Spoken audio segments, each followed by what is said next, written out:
What's going on, world? It's your boy at Big Game James _36, and this is Big Games B.S, part of the media group presented by the MFTK Foundation.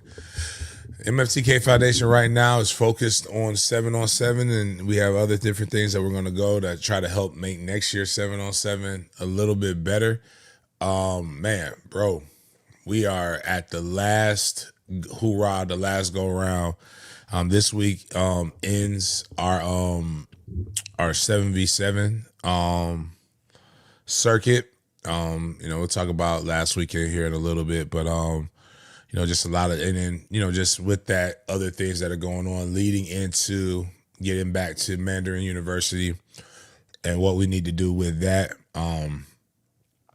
We have a spring game against Trinity Christian May 14th, I believe. Whatever that Thursday is. It might be the 13th or the 14th. We have that going on. Outside of that, just a lot of good happenings. I got a new lifestyle change.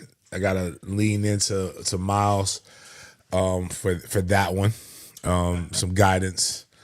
My loctician did show me some different things I got to go make sure I see. I got to go see my barber because we have draft coverage. So if you want to, check out all the different happenings of me going on, make sure you tune in to First Coast News as I break down the draft in the Jacksonville Jaguars, and as well as other different happenings that I'm gonna be going through in this upcoming football season. That's right around the corner. The shit never ends, but it's fun. But we'll start our show off the way we start each and every show off with a word of prayer. You already know what time it is, dog. Thank you, God, for another day. Thank you, God, for another day. Thank you, God. God is great. All the time. All the time.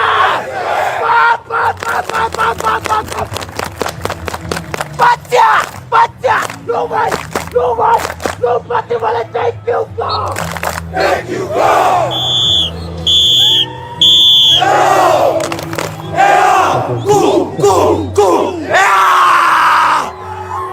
Before we get into Jaden breaking down what we have for the day, make sure you like and subscribe to the channel, like the show.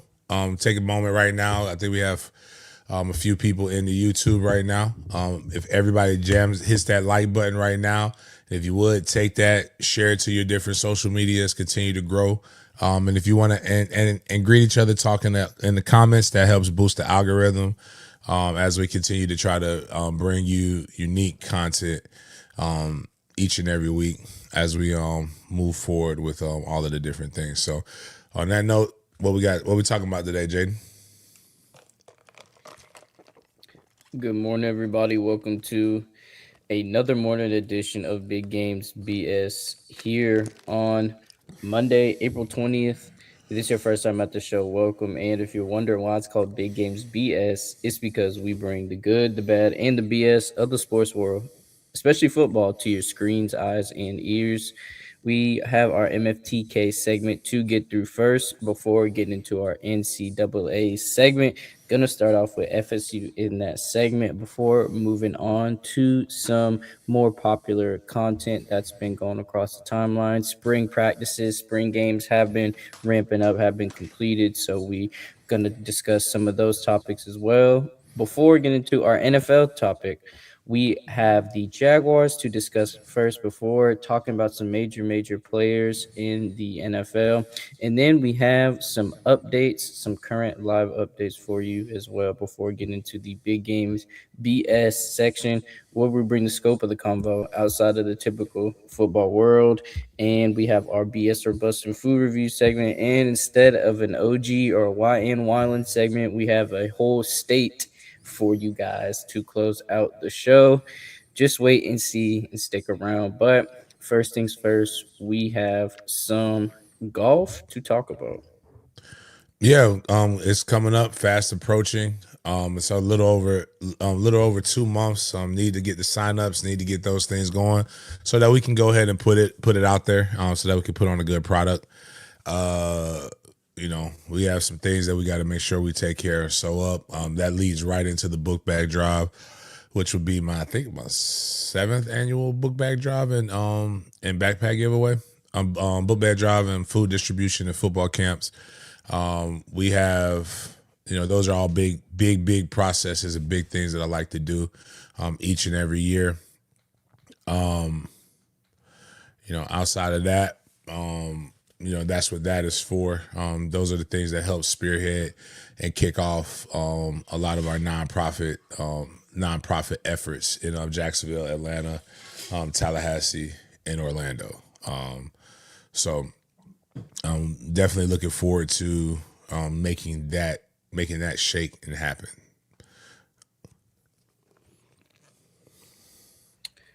It looks like we got some film to review or just a quick highlight, but you reposted this on your X account. We got an interception from the man himself, a one-handed snag, if you will, but we'll let the tape play. I did mute it. It did have some background audio, but I did mute it in case. Oh, just let it play. We can let it play. I'll cut the music later. Again, this is really the separator. TK, can the Spartans stop Team Elite here and give themselves 2 more points and get this offense back on the field? We've seen it time and time again. This is really the separator of who's going to be a national champion and who's going to be the runner-up. Can Team Elite continue to press the ball down the field? And it is picked off by MFTK, and that's 3 points that away. What a job by the defender there to I don't know how people don't like that. How is that not fun? And body control, CJ. One-handed. I guess, you know what? I know how people don't like it when their son's not any good. But my son happens to do. That's Trey Cole, aka the franchise, aka Trigger Trey. And he got the one-handed pick. He reached out, got it. He's got so much better. He's grown. He's pretty football savvy. He has some big catches. And he's had some big catches this year, and he's just getting better. He's growing. He's about 5. I think he's like 5'6" right now. But just we had a great weekend. We this was the championship game. It was on the DR7 stream. Shout out to Miles for stealing the stream so we could put it on their media group if you want to watch. They had a couple games. We started out like this was a tournament. We weren't going to this one. Our tournament, we were trying to focus and practice and get reps for next weekend. I'm going to tell a little bit about that. We won every game except for that last one, and it came down to the last play of the game. And our guy wasn't in proper position. And he didn't do it. He didn't in that play, he didn't do what he was coached to do.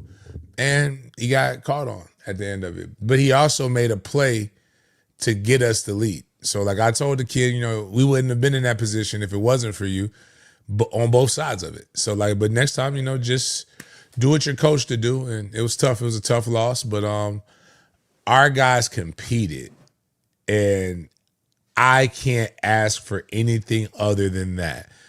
We aren't the biggest, but we are considered one of the better 12Us. We just don't have the hardware to show for it. But we get requested to come to the to different tournaments, and we'll be at the sevens. You know, we get a lot of recognition because of B5. And I don't know, Jay. I don't know how maybe it's not on Twitter. Twitter must just not be that active. Like IG, Bryson Wright is everywhere. So I mean, it's a lot of stuff we could talk about with Bryson, but you know, he had a weekend as well. But we went, we had the highest point score that we've had in the tournament. We had we beat a team. We beat the number one team in Zorts, which is a national ranking. Fast. We played them twice. The first time we beat them down pretty good on YouTube. Then we played a team that we beat 30-2. Then we beat 24K, which is Chris Leake's team, Suns team. And my friends say every time I see Chris Leake, former Gator, they say, James, what the hell did Chris Leake do to you? And I said, he was a Gator. He picked the wrong. You know, some people think you're born this way. Some people think you make choices. I don't care. I don't like Gators. So if I see a Gator, I'm gonna try to put boot the ass as much as I can. You know, we've whooped so much ass that we have a kid that was born. So the 7-on-7 rules are weird. It says your birthday as of January 1st. But they do have an age exemption for kids who are born on that day that you can apply for. We have a young man, Kalen Washington, aka Jumpman. Jumpman is just a physical specimen at his age. He's a babe. He's a puppy though. What's those big dogs like Scooby-Doo? What the real dog that Scooby-Doo is? They're just like, he's just big. And he's a puppy. He's 6'3", 190 pounds. Nah, he wasn't a Great Dane, but let's just say it's like a Great Dane puppy, right? And you know, he's going to be one of the best players, especially when I'm done with him, and after he comes to Mandarin. But he's got a lot of work to do still, you know, because he doesn't know how to use his body yet. But he can be dynamic, and he's not. Now, if it was tackle, I would be a little scared, but he plays 12U flag. Why a team from the 904 turn us in? That didn't turn us in. There was like three other teams that had the similar situation. This boy was born at 11. You can see on his birth certificate, he was born at 11:49 p.m. on January 1st. Had his mom held him in her womb for 9 more minutes, we wouldn't have these issues. But like that was what caused people to like cry and bitch and complain. 9 minutes, dog. Like, for real, is that what we doing? So God stops me in the elevator and says, hey man, we know. I said, what? He's like, man, we know he's ineligible. So these motherfuckers, but the problem with the team that did it, I'm like, we don't even play y'all. Why do you care? Well, we gonna see y'all in the second round, man. And you know, I said, and I told him, honestly, I said, he's not who you got to worry about. You need to worry about Mason. You need to worry about Carlos. You need to worry about Nuke. Like, we got some cats on this team, dog. And so they called Zorts, and he went from valid age to invalid. So I told the young man the truth. People were like, you should hold it off from him. I was like, no, I'm not going to hold this from these guys. I need him to know. We played that team in the second round. Mercy rule. That team won the Shock Doctor National Championship that we mercy ruled. I told him, I said, it's not going to be pretty. I said, you know, you would have been better off letting Jumpman play. Beat him 29-0. Their parents were talking trash, and it got the competitor out of me. So I think Trey made a catch. I said, or a bad I said, you want to see his birth certificate too? I can promise you he's only 12. I was like, that kid's 11. That kid's 12. Like, that kid's this. I was like, y'all want to see more birth certificates? I got every time they made a play. And I let them talk trash. Mason goes in, makes a one-handed interception. We had the most one-handed interception. These bastards need to learn how to catch with 2 hands, though. But they went out there and did that, and then they said, that's for Jumpman. They went out there and beat the shit out of this team. Now, the only problem I have, and I did tell them this, and that's my fault as a coach. I really didn't care because we were invited and it was free. But like I said, as long as we beat Apex, I told him straight up. I put it on social media. I said, y'all better fucking win. Y'all better hope y'all beat us. And then the softy James came out.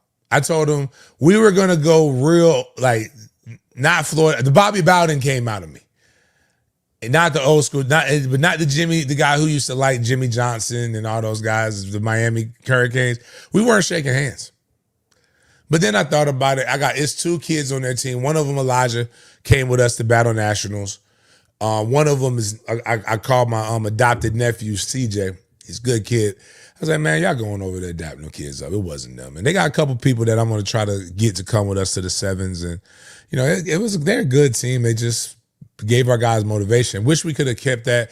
We played fast again, beat them 18-17. Great stop on defense. And then we lost like I said, we lost the national championship, 26 to 25. It was great to Team Elite, all the smoke, really good. Again, we've seen this organization like the DR7 CEO said that's the best national championship he's seen in his thing. We went back and forth, toe to toe. Both teams threw an interception. It was really good. Very fast paced. Very some mistakes that we made. Offensively, we probably scored too fast. We probably could have just held it one more second. Then also defensively, our kids listened to other people and played back. When they prevent defense only prevents you from winning a game. Probably should have pressed a little bit because they could not match up with us well athletically. But it was a fun experience, man. Like a lot of people, again, once you really get into the culture, you learn a lot, and those guys play on big stages. Now, if you play in a bunch of bootleg tournaments, that's not good. But this right here, you can't tell me our guys didn't get better for spending this weekend and playing. They got better at football. They learned how they face some adversity. They were able to do some things, and my 14U got kicked out of the tournament. There was a little fight, little fisticuffs. And I have to get that checked and get that corrected. But the DR7 guy says he wants us in as many tournaments as possible, just the way our organization carries themselves and the way he saw us competing. And it goes back to what I said, like, everybody can't understand the vision, but at the end of the day, they didn't ask anybody else that. They asked us. And then, there's obviously some opportunities. I told him we can enhance his stream, and me and him going to chop it up sometime in May. But Mumphrey, DR7, if you're trying to start an organization, DR7 is probably one of the best ones. But I'm going to go back to how I am as a guy. There's a St. John, my man Kalen Berry listens to the show. Is going to help. That's what I was calling about with the other day, Bert, trying to go get some cabbages and some stuff from off of his truck so we can start feeding these streets. But he started a 7-on-7 with the St. Johns County Legends, and they got some good sized kids. They got some good things, and I would have had to play them in the second round. I'm coaching them to help them win. Like, I'm giving suggestions.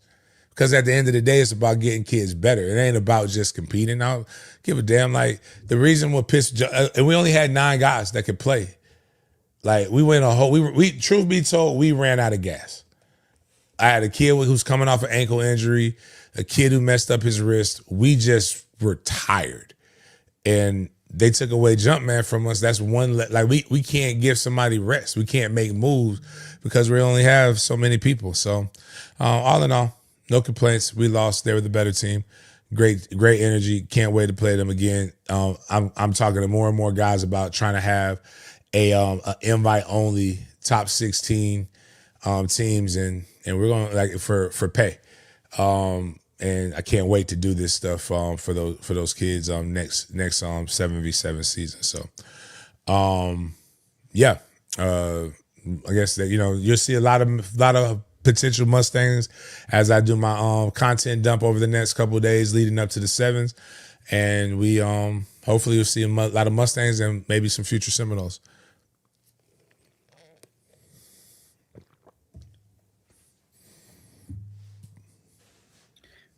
All right, we are at the FSU portion of the show, and we got some updates for you guys if you did not know. But for FSU fans, you're probably aware that Mike Norvell did not announce a starting QB at the end of spring camp. And that means that we're going to be going into this fall season, into this fall camp with a QB1 in mind. James, my question to you is I see a lot more news brewing about Mr. Malachi, our new Juco quarterback. And what do you think about the quarterback battle at FSU between Ashton, Kevin, and Mr. Malachi? I think nobody's separating themselves does lead it, or maybe Mike just wants to be able to have a fair look at Malachi. But from what I'm hearing, Ashton has been performing pretty well. He also reports out of Auburn are saying that like man and this is to be new. It's all still new, but that maybe they shouldn't have ran Ashton off so quick. And by bringing in who the coach had, familiarity with at USF. They said that he didn't do as well, but that's why you don't take really a lot of these reports. You take them with a grain of salt. We don't know any of this stuff that's happening. And I think people are just need to be able to produce content and be able to talk about things. One of the things that's going to always get you clicks, quarterback controversy, recruiting, or whoever the big name position battles are in. Like, so if you had some big name wide receivers, that would be able to do it. But that quarterback position, and coaches searches, those are all things that fuel the machine. So, it's also what's the need to make an announcement right now? Give them people an entire month to be able to plan for whatever quarterback, play some 4D chess. We'll know soon enough. I'm pretty sure he won't announce a real true starter until just before they play Alabama, which I think they play Alabama week 2 or week 3. We play them like we don't play them like out the gate like we did before, but we have a couple. We have one tune-up game, then you have SMU, I believe, and then you have Alabama or something to that effect. But Mike's got to be able to at the end of the day, Mike's just got to be able to win. So like he can play all of the skullduggery, he can do all of the different things like that. But if they're not winning, then they're going to be we're going to all be working overtime to be able to get stories and figure out who the next coach will be.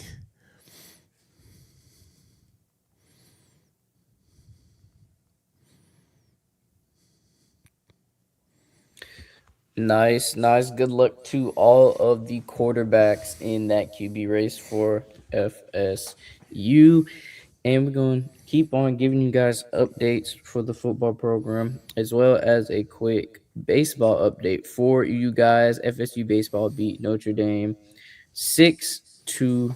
FSU was previously 8th ranked when they defeated the Notre Dame Fighting Irish in baseball. So shout out to the Seminole baseball squad.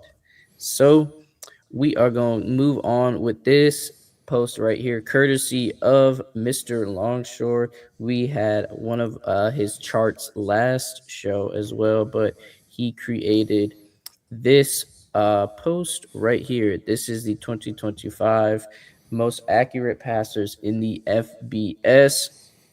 So you can see the plus means accurate, the straight line means inaccurate catchable, and the dash means inaccurate uncatchable ball. And pretty much he wanted to create this graphic right here to set the standard of the difference between good and great. He said it right here, accuracy is not completion percentage. It is a placement that preserves the structure of the play. Receiver running a deep cross versus middle close coverage does not just need the ball completed. He needs it on his upfield shoulder so he can stay on his ankle and continue through the void. So this is why ball speed, control, and trajectory can matter as much as location. So he said right here, do not just look at the plus column. If there's a big number in the inaccurate uncatchable column, you have to wonder what may be going on with these mechanics or within the scheme to cause this. So let's just look at the top QB. We got Julian Sand, the Ohio State quarterback.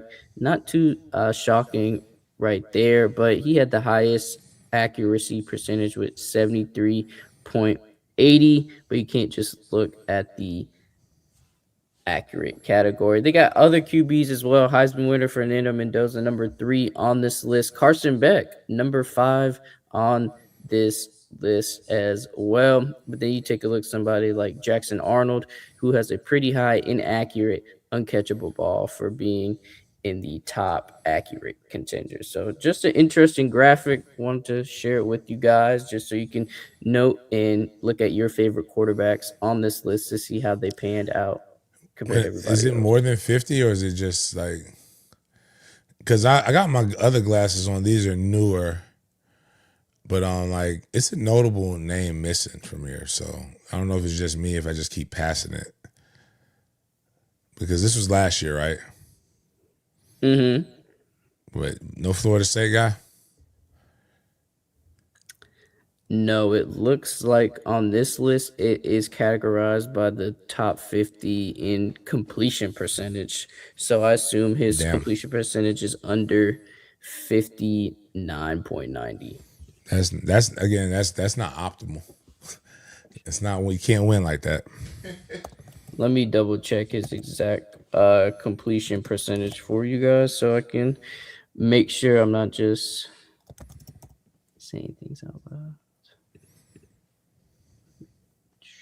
But yeah, while I find the list out, James, what do you think about this list right here? Just kind of putting all the different guys with accuracy and everything like that. And Carson Beck, Mandarin U, number 5. No surprise right there either as well. You said you said what I think of the list you said? Yeah, just of the content and the things Nate was saying about it's not just about ball placement. It's just not about all the different things. It's more nuanced than just I passing, like it. catching. I Mhm. actually would love to see this be the next level of stuff. Cause it's so when you just see a 70, like even with Julian, like it shows you how he can improve, how he can be much better. So Julian having a 73%, almost 74% completion percentage is crazy, right? Like it is 60% or higher is what you should be aiming for, right? But to taking it inaccurate, catchable, meaning basically a drop, or just they didn't get it. But inaccurate, uncatchable, like that's what I really want to see. And you're not gonna always throw the most, but like, yeah, Jaden got bumped out. But when you look at it, like 25% inaccurate, uncatchable, for one of the guys, like that just shows me like, yo, we gotta get that fixed. We gotta get that down to like if you get that to 10%, you're cooking with Crisco. Like that means your quarterback is on one. That is an NFL caliber guy. Like that's a guy that I really just like now I'm like, that's a most stats stink. Like it's crap. But I can actually take that one and actually grow something. And like I like that. Like it's usable. Like Who decides what's inaccurate, catchable? I think it's like if it's probably within like what you would consider a catch radius. So like a drop would be one. Obviously, it was accurate enough for it to hit your hands. Right. But then like maybe it was in the area and it was just overreach, or it was like he basically, Behind him. yeah, basically it was the right read, but the target was missed. Uncatchable is when you like fling that bitch 30 yards down the field, or that dude needed a prayer and Jesus to be able to make that catch, or he threw it in triple coverage. Interceptions more than likely should be what's considered inaccurate, uncatchable. Even though I do like the joke of maybe we should call those complete. I think I had somebody die and laugh when I said he threw a touchdown to the other team when it was a pick six. Like we should have things built in for that as well.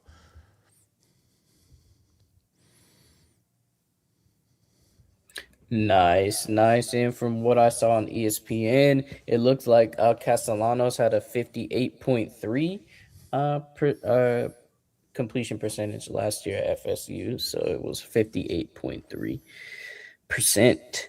And we have some more college football teams to discuss because List Twitter is here with this off season. But I wanted to ask your opinion, not on the names of on this list, but on the names you would put on this list right here. So in 2026, will these teams improve, stay put, or decline?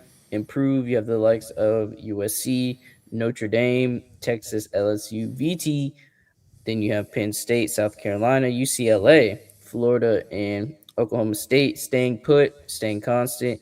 Oregon, Georgia, Michigan, Miami, Texas Tech. Then you have Washington, Utah, SMU, Clemson, Iowa. Then decline Indiana, Vandy, Ole Miss, Tulane, North Texas, UConn, Virginia, Texas A&M, Duke, the ACC champs, and Iowa State. Which teams do you have improving, staying put, or declining, either on this list or not on this list? Indiana's, yeah, I don't think, do I think they're going to win a national championship? No. Do I think they're going to be really, really good still? Yes, because I think their coach is good. Ole Miss will still be very good. Trinidad James got the exception, right? Yes, he did. He is planning to be the quarterback next They'll be season. fine. Vanderbilt will decline. I don't know about North Texas is declining. Don't know about Tulane, UConn, sure. Virginia, they'll decline. Texas A&M will probably stay put right where they're at. I mean, I don't know what decline means. I don't see them losing. Elko's a good coach. I don't see them losing 4 to 5 games. Duke doesn't have the quarterback, so I think they will decline as well. SMU, I think, is going to be right where they're at. Clemson is Clemson until proven otherwise. Iowa has been about the same since I was in high school. So like, don't see that changing. Texas Tech is putting out money. Miami's got a pie ass schedule, so they should be fine.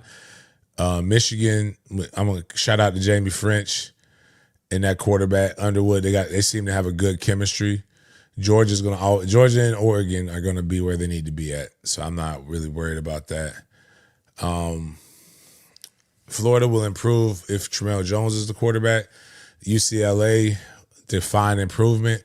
South Carolina, define improvement. They sucked last year.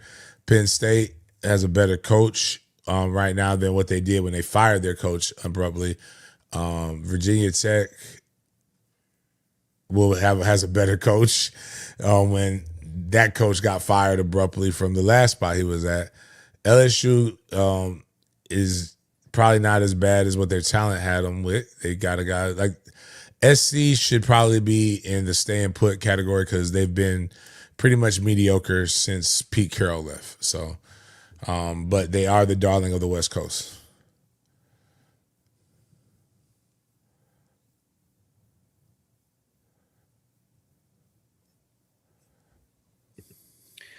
So let's look at the top teams who have the most top 10 wins in the CFP era. Just want to give you guys a little refresher with this post right here. Gonna blow it up for you guys.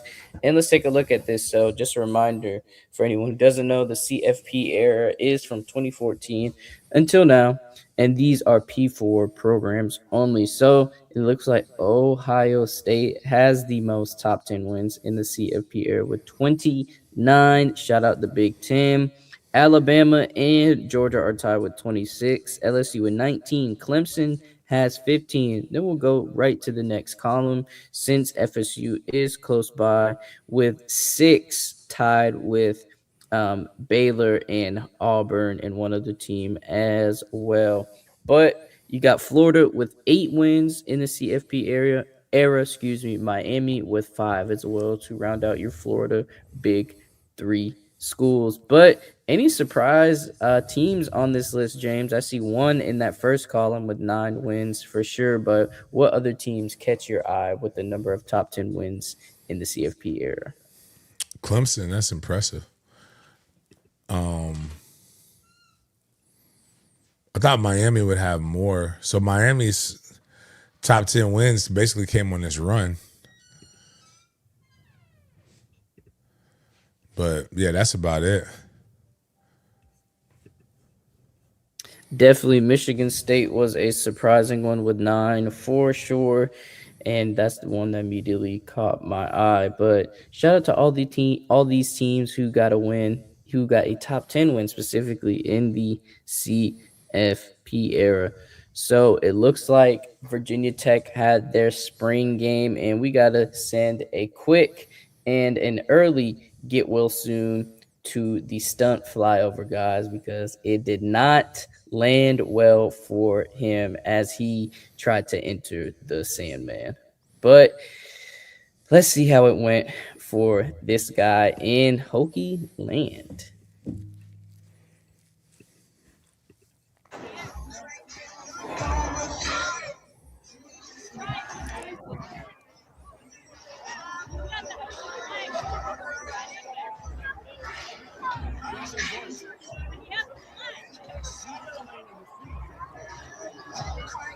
Oh wow. Oof.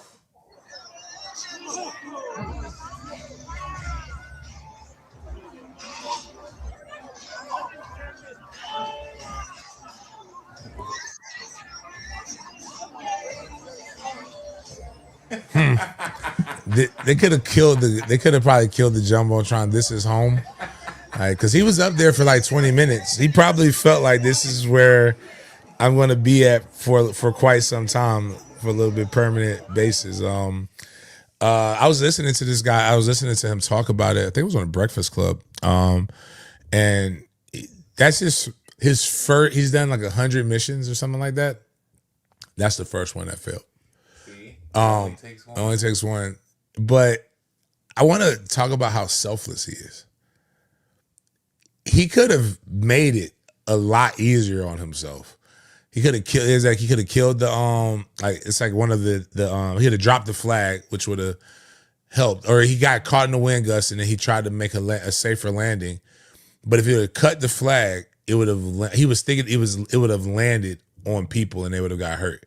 Then he thought about another way that he could have made a beeline to be able to land for himself a little bit safely in the stands. But again, he would have landed on people. People would have gotten hurt. Right. So when he made the adjustment, he actually got caught in another wind gust, which propelled him over to that. So like, there's some of y'all in this chat, and there's some people who are going to be listening to this who's just like, I ain't going to hell by myself.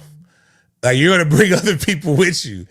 But he was sitting there like, you know what? No, I'm not going to make a bad situation worse by anything. But yeah, that's off. That's tough. Reminds me of Deadpool. Why does it remind you of Deadpool? The opening scene, everybody, he has a team and they all jump out the plane, and like 90% of them don't make it. Oh wow. But yeah, that's tough, man. That's a different one to do. I'm not jumping out of anything that's a perfectly good plane. So he was good though after, right? He did. Yeah, he did the interview, so I mean, he's probably banged up, got some injuries. That's good to hear. At least he's. But they got caught in a wind gust, like a really bad wind. The James Franklin era is off to a odd start up there in Virginia Tech, but man, not excited to have a solid head coach in the ACC in James Franklin. With him in the conference, though, definitely boosts up the wins for sure because he has that recruitment on lock. He's been getting some good recruits up there in Virginia Tech. So we'll see how this season pans out for VT.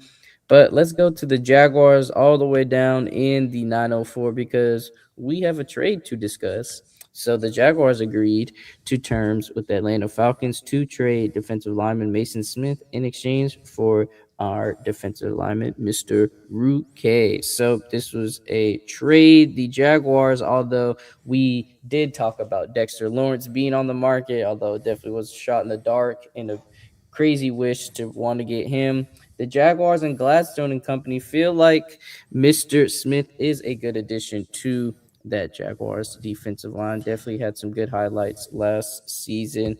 But James, we got a new defensive lineman. We got a trade on our hands. So just want to give you guys an update on this as well. I just talked about this Aurora, or as he says, or the best way he can describe to pronounce his name is row your boat. But both, just there's the similarities. Both second round picks, same draft. He plays a lot more. He's played a lot more. Whereas Mason Smith was a healthy scratch even in the playoff game. You've got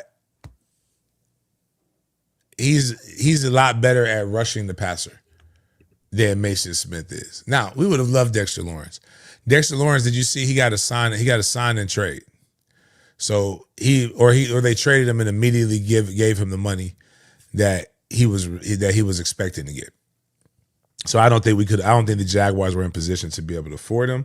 But what they did need was a guy who can upgrade to be able to get after the quarterback. When you look at the way the league is, losing a guy like Devin Lloyd that helps you in the passing game, you need somebody that can really press to put more pressure onto the quarterback. And I think the Jags got slightly better, not exponentially better, but they got slightly better in that respect. That also takes them, again, also looking at where they have their draft picks at, you're probably not going to get the greatest selection at the number 56 overall pick for a D lineman that's going to be able to come in and impact you right away. But what you can find in this year's draft is a suitable linebacker. When you have Anthony Hill from out of Texas, you have Rodriguez out of Texas Tech, and then you have Jeremiah Trotter's son. I know it's not Jeremiah Trotter. I'm trying to remember what his name is. It's Trotter. It's Jay Trotter. I do know that you have him as well. So you can find what you want in linebacker in the draft. You probably cannot find what you want at D tackle just on paper, looking and trying to project based upon how they feel.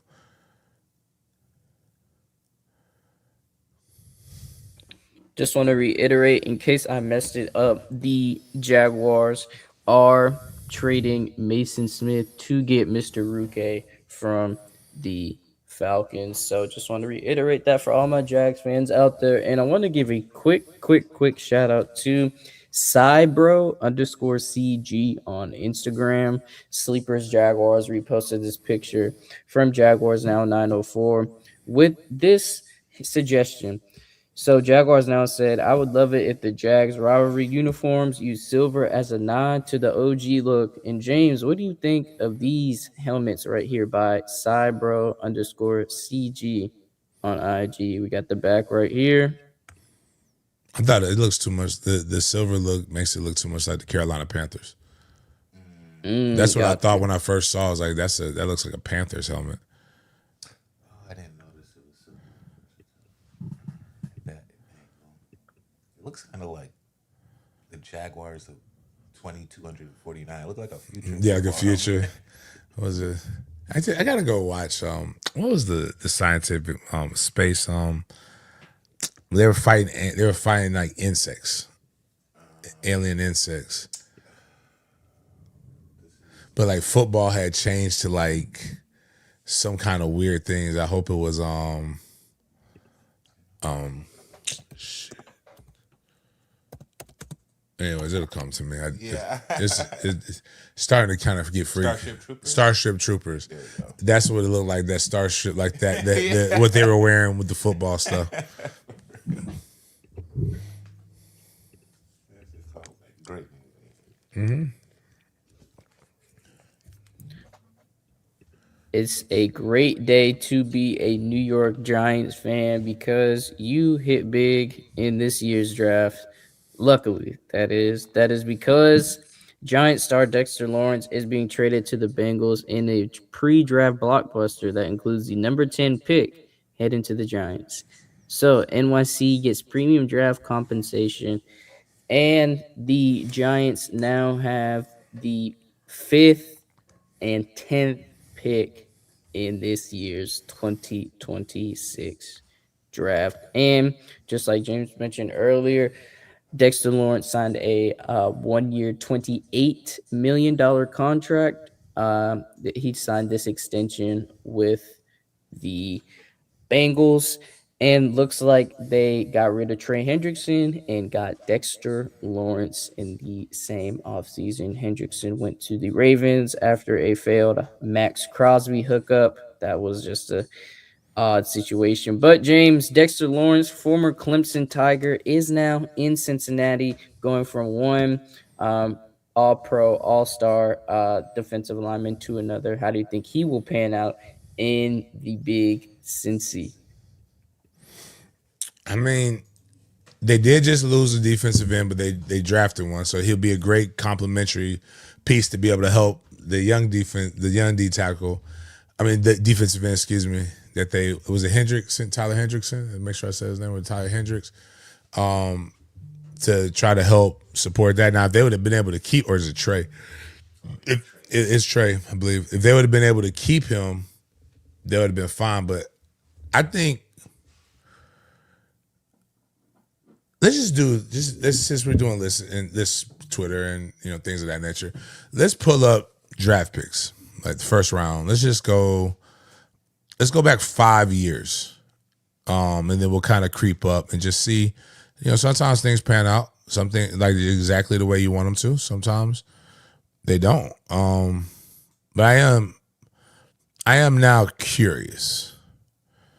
Well, we in NFL draft 2021. And let's just go through and just read off some of these guys. Let's see, maybe was it worth it? Like, did they yeah. So let's go number 1 overall pick. We got T-Law. Maybe not. Yeah. He had a good year this year. But I know, who didn't work? Zach Wilson. Yeah. I mean, he was able to get some stuff, but not really. Trey Lance. No. Kyle Pitts is kind of in the same boat as Trevor Lawrence. He had a good year this year. So let's just, I'm not even going to go with this. So, but I'm going to say that's 2 guys so far. Jamar Chase, yep. Jalen Waddle, yep. Penei Sewell, yeah. J.C. Horn, Pat Surtain, Devonta Smith, Micah Parsons.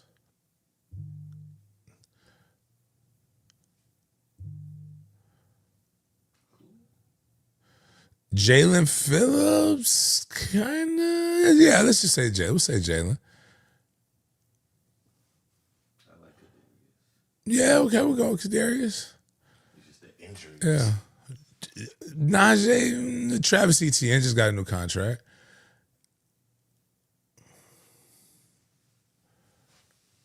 So it really, I'm not going to make the point that, let's just, hold on. I'm going to go back and not say serviceable guys. Of that 32, 5 are cats. You know who had 2 draft picks in that draft? The Jags. All right, so let's go to 20. So 5 out of 32. Let's go to 2022.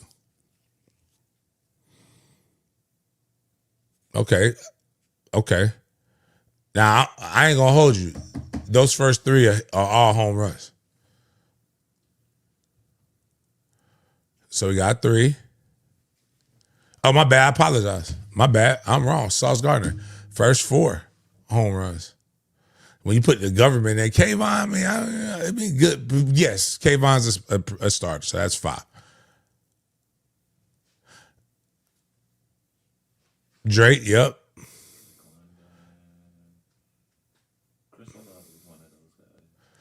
Yep. He only fell that far because he killed somebody. That's the one who killed somebody, right? Jordan? Or was that the next year? No, Jordan is the nose tackle. I'm saying, who was in the streetcar racing? Jalen Carter. Jalen Carter. Okay, yeah. So Jordan, yeah, that's the one who I was saying while we drafted Trayvon.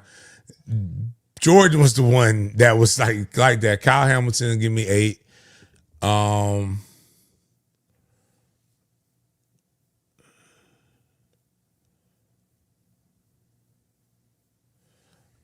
Yeah, Trent, Some of these guys been hampered by injury. Jermaine. Did 6. Devin, so that's 6. Then 11. Devin Lloyd, 12. Yep. That's 13. And again, that's me just saying 13 guys, not even premier. Your first round pick is supposed to be like a franchise staple. Like those first 3 are there. So half worked out. All right, let's go 2023. Are we talking serviceable guys or No, I'm talking about like guys that right now, number 3 isn't. But the first 2 are jury's still out. Number 3 is that guy. So right there, 2023, we can say with confidence that only one guy right now is worth a damn. CJ Stroud ain't bad. He's got in the playoffs, but like he ain't like top 10 quarterback. The petite pretty princess had a good year last year, so we could probably be one more after that, but we don't know right now. Jalen Carter, Bijan Robinson, Jamar Gibbs. Oh, yeah, Spoon. I didn't even see that. My bad. So I'm wrong. I was 2 of the top 5. Oh, yeah, we know he that then Jigba. Yeah. Gonzo at 7.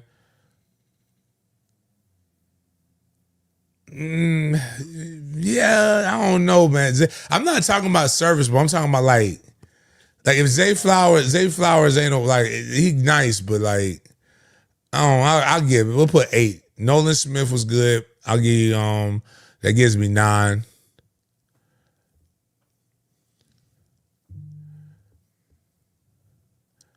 So that's 9. All right. 3 out of 3 right now. Joe Alt has been playing, so that's 4 out of 5. Marvin Harrison is still something like damn. Shit. Malik Neighbors. Like, damn. Hold on, 6, 7, 8. Go ahead, keep going.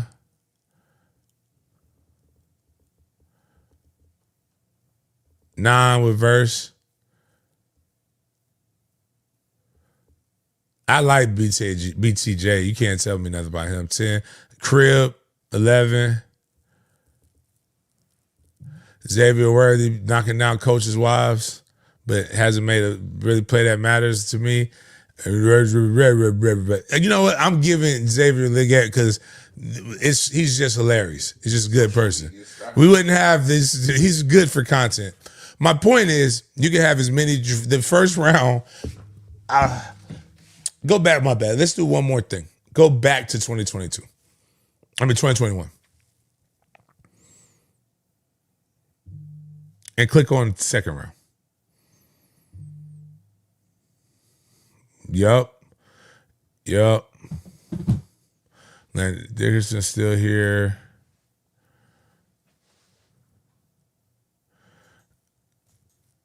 Well, if you're trying to build an NFL roster, right, with serviceable guys, you get more. I don't want a serviceable guy in the first round. It costs me a lot of fucking money to have a serviceable guy in the first round. If I find a bunch of serviceable guys in the second round, you know what? I'm okay with that. And I'm pretty damn confident that if we look in the second and third round, you'll find Creed Humphrey is a guy right now for the Kansas City Chiefs that they just gave. I'm going to find a lot more guys for a lot better value in the second and third round.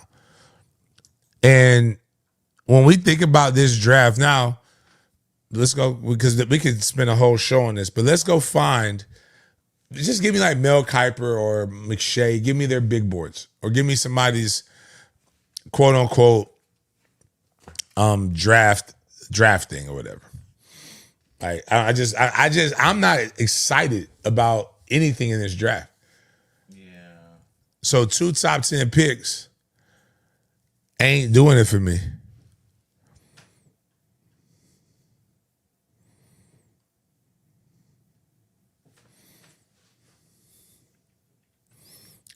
Now,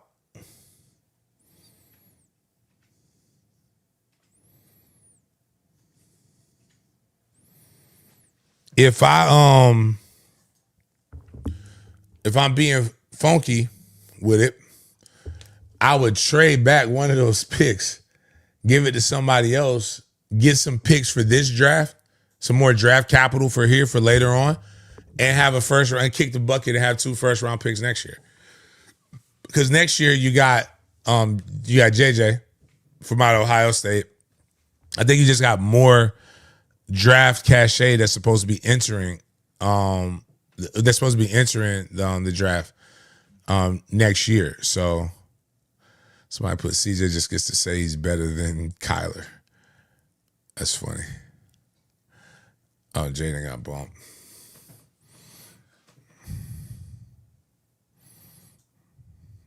That's fine. NFL draft top 50. We'll go, I don't like him, but we'll go Pro Football Focus. I don't want Fernando Mendoza.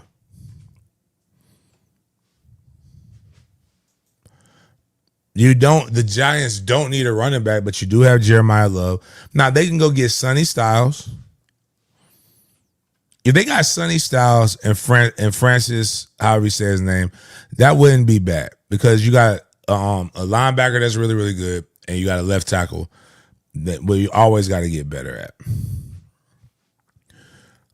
But there's just not a lot of great names that I just feel will make us better. I'm not make us. I ain't a Giants fan. That will just truly make you better in the long run.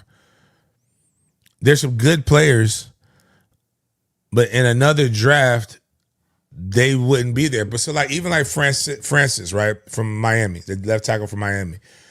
You also have in the same draft, you have Caden Proctor. That was a highly active recruit. You have Falk, Mesidor. You've got my guy, Ruben Bain. At your edges, David Bailey from out of Texas Tech. You've got some DBs. You got cats that have really good potential, but like in any other draft, a lot of these guys would be bottom first round picks or second round guys.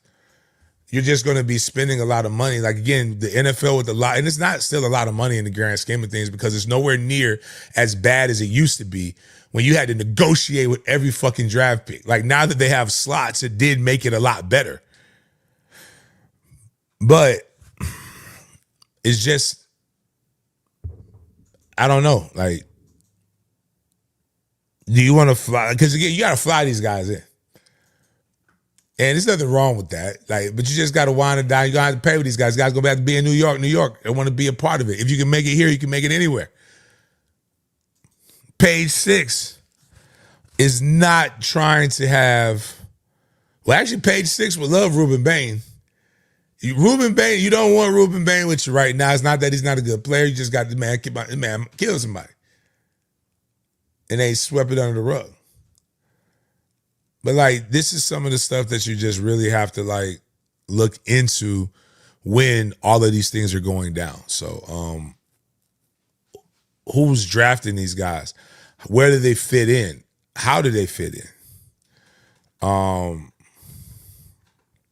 Those are my 2 cents on the draft coverage and things of that nature. Are you back, Jaden?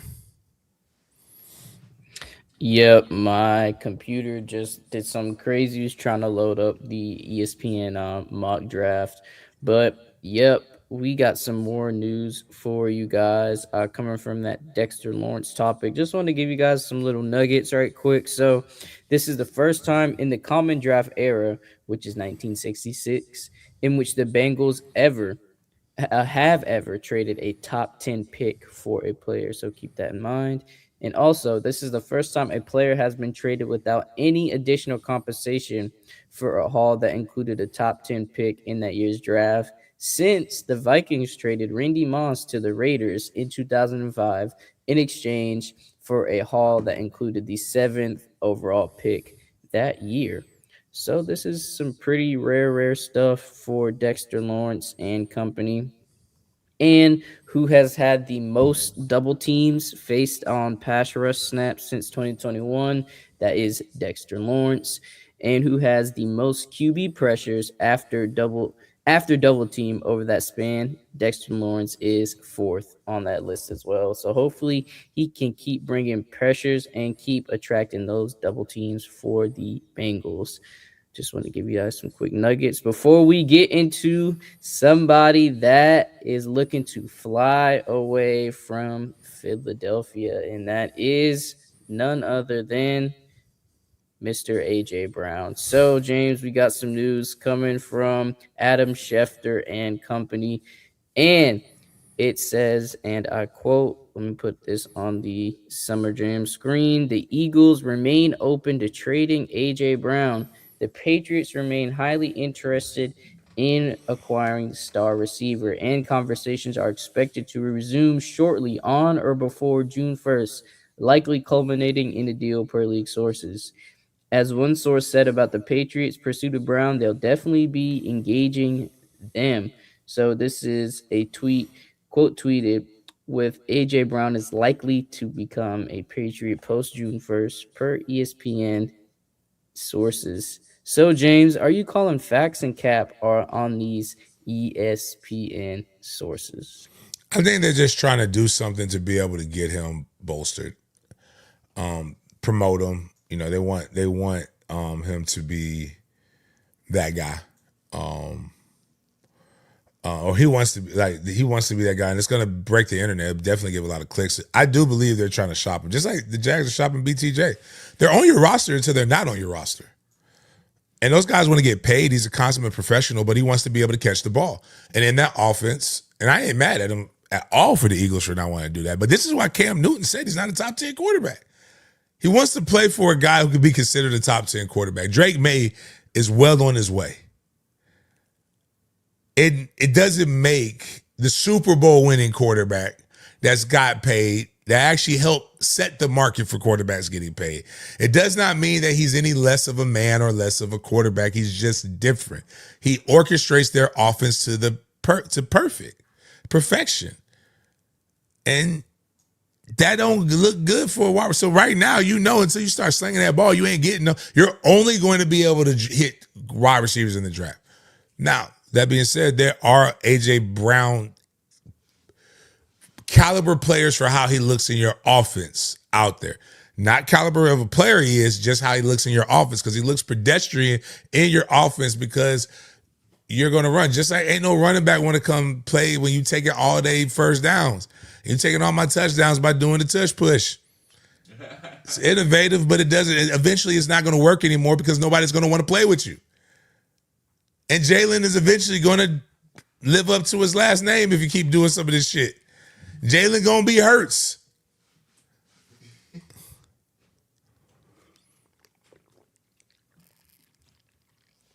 All right, so we have got some more news on Trent Williams. So the 49ers and the 12-time Pro Bowl left tackle Trent Williams have reached an agreement, which was today, on a 2-year, $50 million extension that now contractually ties him to San Francisco through the 2027 season.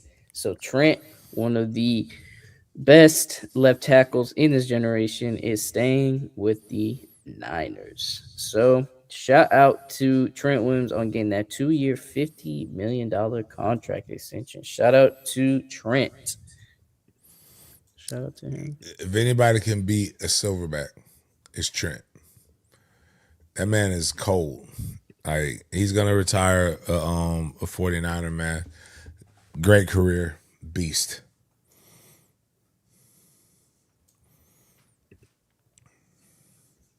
One of the best left tackles of this generation for sure.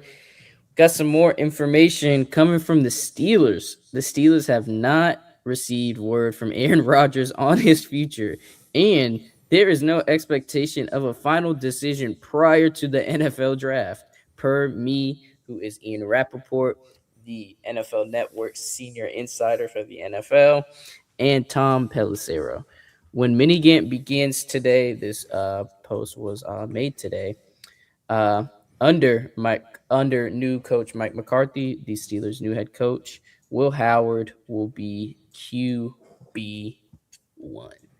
the former Ohio State quarterback who did lead them to a championship. But James, what is going on with Aaron Rodgers and company? And do you think Coach Mike Tomlin got out of there before it was too late? Because this is just insane. Better to walk away than get fired. And like I said, I think they were purposely trying to get this man fired. But now it just looks like the owners just don't give a fuck anymore. Like, so I think things have changed. But this is wild. Like, they like, why are they like, I'm an Aaron this is if this were a different situation, they would be roasting this guy and calling him entitled. This man is entitled right now, and there's no way he should be having them held hostage in this manner. Aaron Rodgers is 42 years old. I might want to remind you guys about his age. 42 years old for number 8 of the Steelers. So shout out to Will Howard. Will Howard getting your reps, man. I think he was a 6th-round pick, if I'm not mistaken, in last year's draft. He was a late-round pick for sure. Let me double-check what draft pick Will Howard was. But if I'm not mistaken, he was drafted in the 6th round. Yep, he was a 6th-round pick, 185th overall pick, if I'm not mistaken.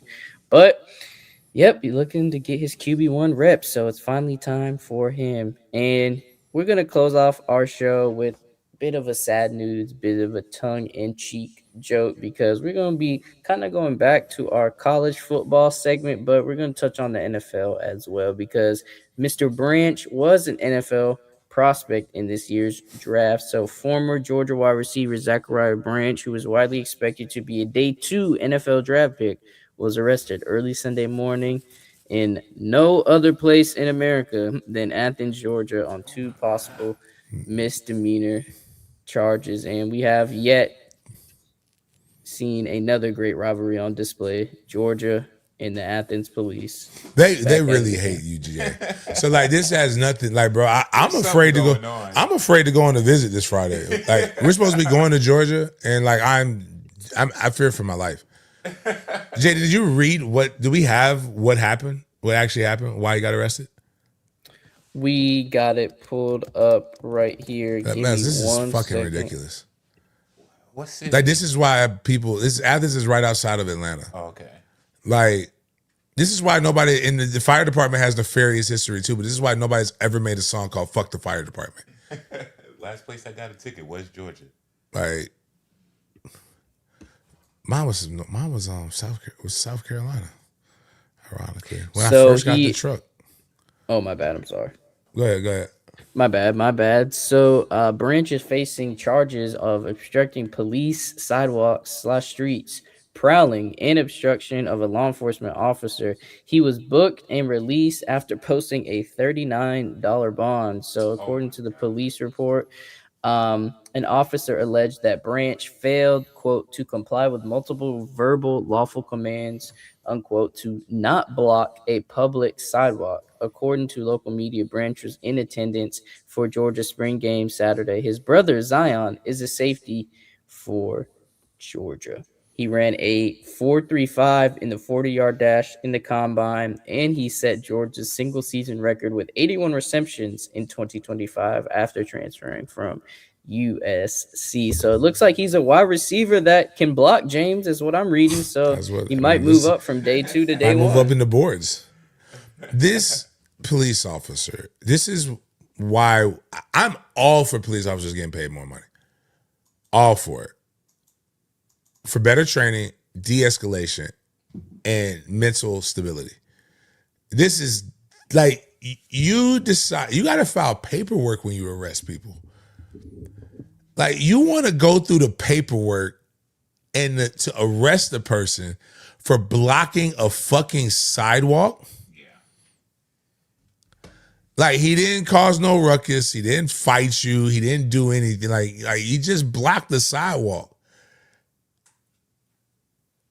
And I know he didn't do anything, and I know I can already feel the judge saying, I can't believe this shit is coming across my desk. What did you say his bond was that he had to post?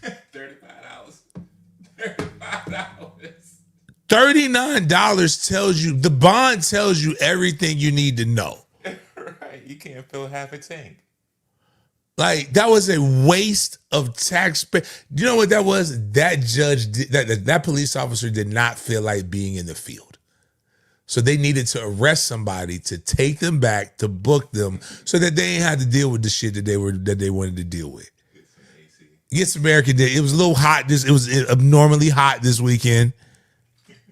Like,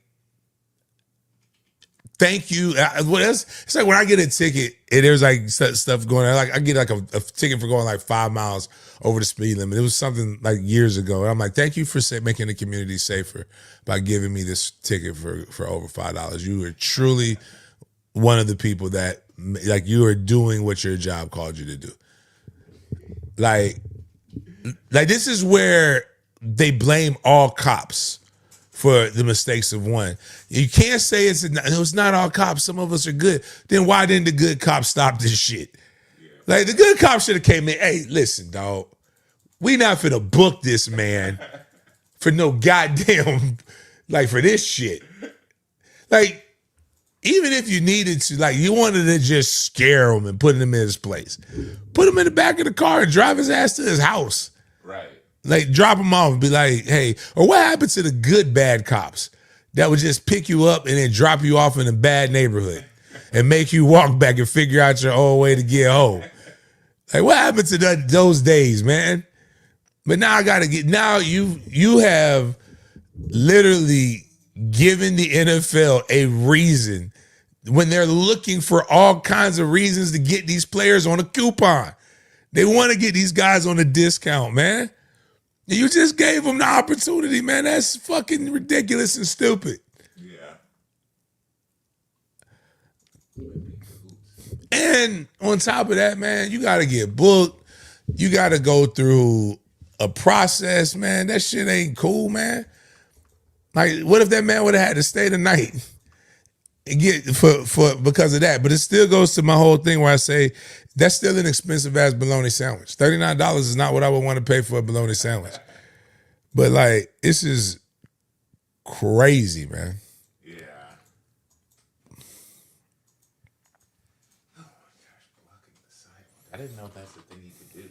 I didn't either, man. That's like, have you heard the history of jaywalking, how it became a crime? No.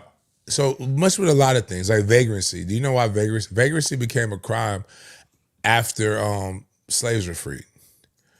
In order to get, and in prisons they had the where you could the prisoner to work pipeline. You can go, basically, they can contract you out, basically say indentured servitude.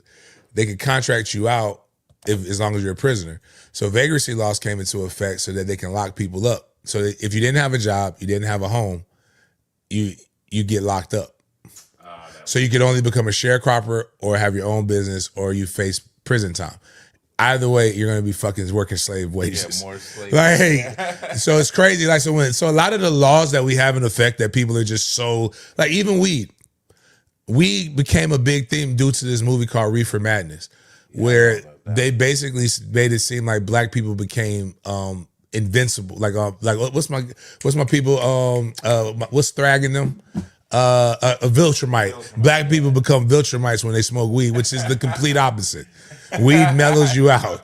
Cocaine now, hey, maybe. Cocaine, I've seen crazy stuff on cocaine and crack. But jaywalking became a crime because Ford had a lot of power. And there were a lot of accidental deaths because people were walking across the streets and the cars were new.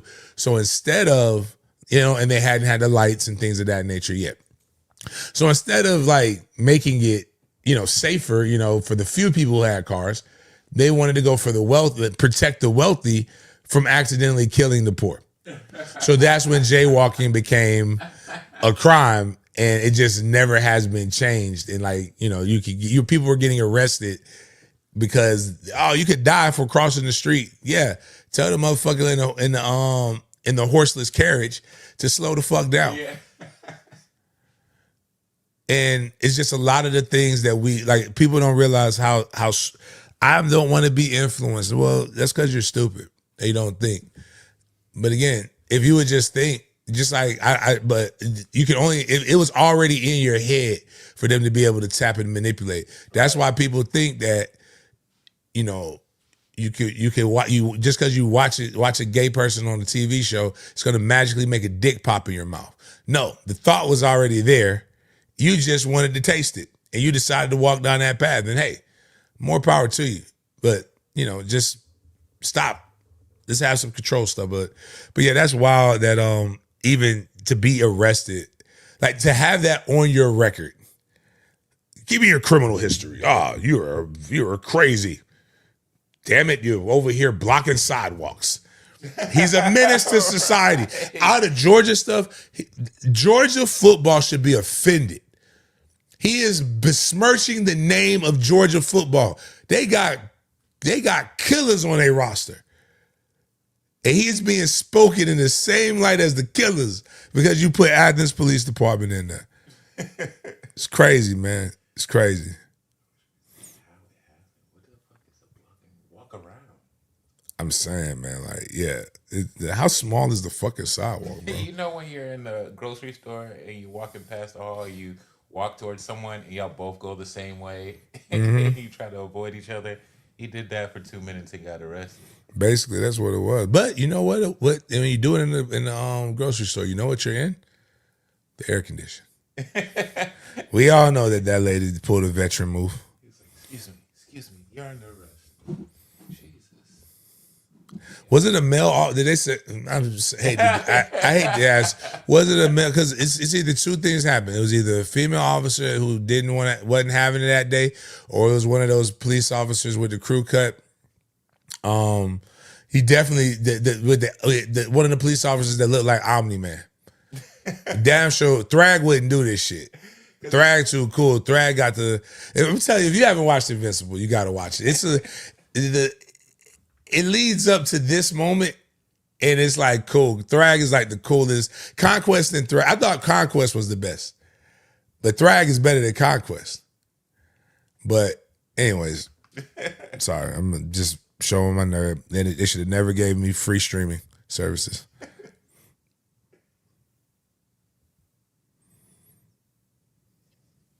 We have our BS or Bussin' food review segment with this item right here. It's a short 9-second video, but if you're new to the show, please respond with the BS, in the chat if you think the food item looks trash, or with the bussin' if you would try this food item right here. We got a combination type food, a fusion type item right here with Italian and Mexican. We got some crispy chicken Alfredo tacos. So let's see if these are BS or bussin' from the looks of this video right here. It has some creamy Alfredo dipping sauce too.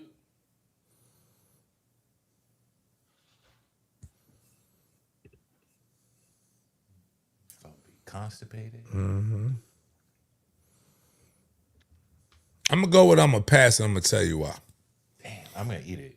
But maybe a variation if somebody else made it. I'm not gonna eat this person's variation because we have seen all kinds of things like this. What normally happens when they do this? We see them try it. Yeah. They haven't tried it. But I'll say that they that's not a hard taco, so I'm cool with that. A social taco grill. It's just a lot of sauce, man. Yeah. A lot of sauce. But Good, like a little English muffin, Mexican style. Yeah. I mean, but I like bread. I like to dip bread in Alfredo. But I just think sometimes the textures and stuff like that, you got to be able to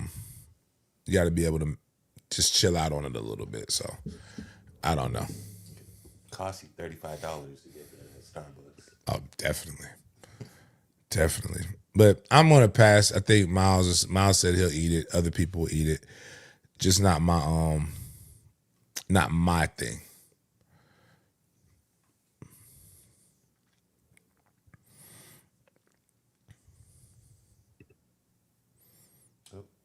We got one last video. We usually close out our show with an OG or with a YN Wineland video for you guys. But today, with this video right here, we're going to dedicate it to a entire state, to the Sunshine State, to Florida, because Florida is wineland a lot. And especially for these two fishermen as they tried to haul in a bass. So hope y'all enjoyed this video right here of Florida Wildland. I'll share it with you guys and enjoy. You gotta keep that tension on it though.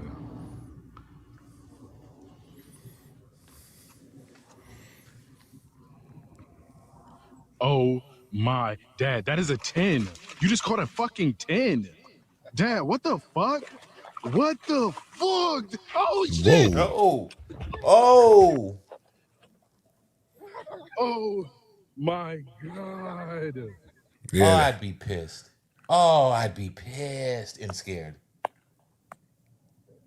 Somebody shoot that. Man, fuck Florida, dog. What the fuck? Yo, oh my god. Dad. That was a 10. That was a 10. That...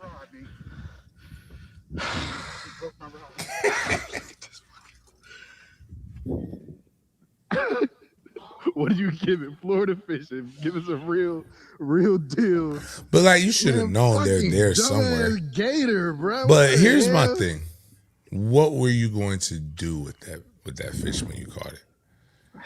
That's in the neighborhood. Oh, that's a neighborhood like. That's like our pond. I got all of it. And I'm still recording on here. Oh yeah, you're right. But no, I'm saying like that's a retention pond. Yeah, it's a catch and release if anything. Yeah, like you wasn't finna like eat it or nothing. So like, I mean, who gonna know? I mean, you will when you probably get sick. Oh yeah, that's true. Yeah. Like like that was cool. You got it on video. It happened, dog. We all know it happened. And then now you know it normally, like when you over at the cigar lounge or the watering hole, man, I caught a 10 the other day, man. And I was reeling that thing in, minding my own goddamn business. And then this damn 10-foot alligator came out of nowhere and snatched it. Jerome, shut your lying ass up. Ain't no goddamn alligator coming. You wasn't catching no 10. Ain't nothing but 5s in there. Like your love life. You ain't never had a dime. You ain't got nothing but 5s. You might have had 2 5s one night, but that don't add up to a 10, son. It's the law average, but now you have it on video to be able to talk about a really, really cool story where you almost died, where you felt like you saw your life flash before your eyes. Now you can back it up. You could be an urban legend. So, hey, that was cool. But yeah, I still remember there was a hurricane. This was before Killer came onto the planet. It was a hurricane in Jacksonville. Summer teammate Cam Wembley came in. I think this was 28. It had to be 2017. And the water, my street flooded. We had a hurricane 2016, nothing happened. 2017, power went out, street flooded. That's when they were starting to do a lot of construction.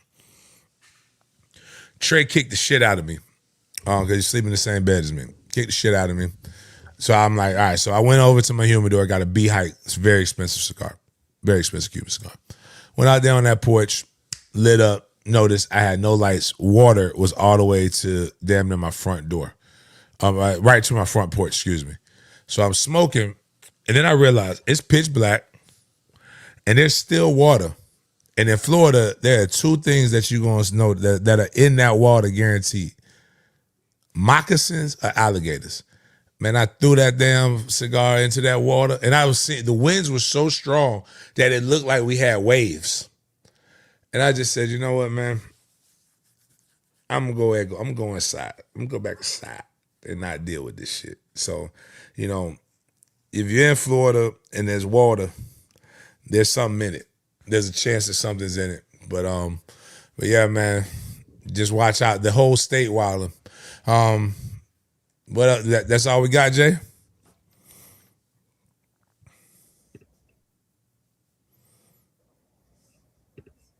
Yep, that Okay. is All right, go ahead. my bad. I just accidentally hit the mic again. But that's yep, that is all I have for today's show. Any last words as we bring in the week for everybody who is tuning in right now? Basically, man, appreciate you guys for chopping it up. Stay tuned for some stuff, man. We might be going back to we'll have a different variations of the podcast. But we actually we may be going back to radio here shortly, but it might be my idea to we'll stream the whole thing still, but we'll have an extra hour of content that we'll either make for members only or for people who want to check it out on a Pat McAfee style, just a raw, unedited version of the show, just to have fun. And then we'll, keep the commercials. Like during the commercials, we'll probably have segments and stuff where you can see, because it's just 5-minute blocks, nothing crazy. But it's really fun. Appreciated some of the different things coming up, especially on the streaming side. We'll probably be doing a combination of this and having multiple high school games, as well as